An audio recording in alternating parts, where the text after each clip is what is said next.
Hello दोस्तों, welcome to my YouTube channel. कहानियों की दुनिया में एक नई कहानी के साथ फिर से प्रेजेंट हूँ। साधु की सूझबूझ। बहुत पुरानी बात है। एक गुरु और एक शिष्य थे। वे दोनों बनारस में रहते थे। एक दिन किसी कार्य से उज्जैन जा रहे थे। उज्जैन जाते जाते उन्हें रास्ते में ही रात हो गई। चारों ओर घना जंगल था, अंधेरी रात थी। इस तरह रात्रि में जंगल में रुकना सुरक्षित नहीं था। रात होने पर भी दोनों चलते रहे। तभी उन्हें एक गांव दिखा। गुरु और शिष्य दोनों गांव में चले गए। गांव में उन्हें एक झोपड़ी दिखलाई दी। गुरु ने शिष्य से कहा, आज हम इसी झोपड़ी में रुकेंगे। गुरु और शिष्य दोनों झोपड़ी में गए। झोपड़ी का दरवाजा खटखटाया। झोपड़ी से एक गरीब आदमी बाहर आया। गुरुजी उस व्यक्ति से बोले, हम दोनों बहुत दूर से आ रहे हैं। रात्रि अधिक हो गई है। जंगल में रहना खतरे से खाली नहीं है, इसलिए हम रात्रि में यहाँ रुकना चाहते हैं। वह व्यक्ति बहुत गरीब था, किंतु दिल से बहुत नेक इंसान था। उसने सम्मानपूर्वक गुरु और शिष्य को झोपड़ी के अंदर बुलाया और उन्हें स्वादिष्ट भोजन करवाया और रात्रि में सोने के लिए बिस्तर भी लगा दिया। भोजन करने के पश्चात गुरुजी ने उस गरीब व्यक्ति से पूछा, तुम्हारा घर तो बहुत छोटा है, किंतु तुम दिल के बहुत धनवान हो। तुम्हारी रोजी रोटी का साधन क्या है?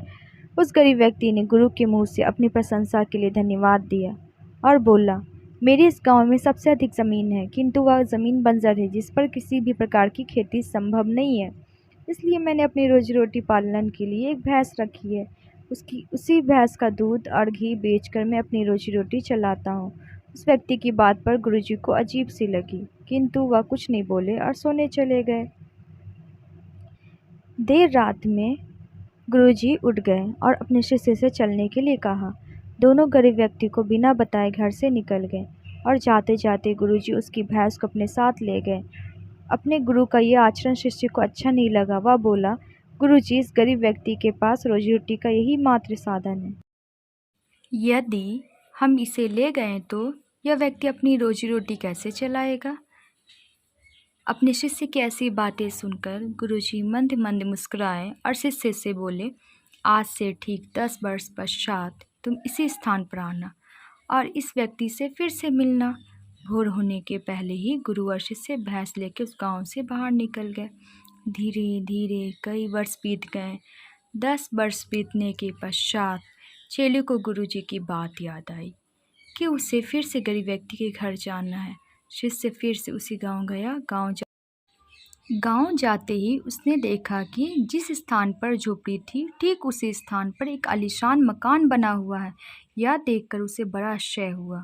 शिष्य मकान मालिक से मिलना चाहता था। जैसे ही शिष्य मकान के पास गया, उसने उसी गरीब व्यक्ति को देखा, किंतु इस बार गरीब व्यक्ति बहुत अच्छे कपड़े पहना हुआ था, जैसे एक सेठ हो। देखने में बहुत ही संपन्न प्रतीत हो रहा था। शिष्य उस व्यक्ति के पास पहुंचा और बोला, क्या आपने मुझे पहचाना? मैं वही बालक हूँ जो आज से 10 वर्ष पहले रात्रि हो जाने के कारण अपने गुरुजी के साथ आपके घर रुका था। वह व्यक्ति झट से शिष्य की बातें सुनकर उसे पहचान गया और बोला, हाँ हाँ, मुझे बहुत अच्छे से याद है। उस रात्रि अगर आप लोग मेरी झोपड़ी में नहीं आए होते तो शायद आज भी मैं उसी गरीबी में जी रहा होता। उस रात आपके जाने के बाद मेरी भैंस भी कहीं चली गई थी और मेरी रोजी रोटी के लाले पड़ गए थे। मैंने अपनी बंजर ज़मीन पर मेहनत की और अथक परिश्रम के पश्चात उस ज़मीन को उपजाऊ बना लिया और अब उस बंजर ज़मीन पर मेरी हरी भरी फसलें लहरा रही है। इसी ज़मीन की बदौलत मैं आज इस गांव का सबसे संपन्न किसान बन गया हूँ। शिष्य को अब समझ में आया कि गुरुजी उस रात उस व्यक्ति की भैंस क्यों ले गए। शिष्य के मन में अब अपने गुरु के लिए पहले से भी कई गुना अधिक सम्मान था। तो दोस्तों, ये कहानी आपको कैसी लगी, प्लीज़ मुझे बताएं और सभी दोस्तों में जिसे आप जानते हो उन्हें शेयर भी करें और साथ ही साथ सभी इस मोबाइल छीन कर सब्सक्राइब भी करें। इसी तरह मैं नई स्टोरी के साथ आती रहूँगी। Okay, bye.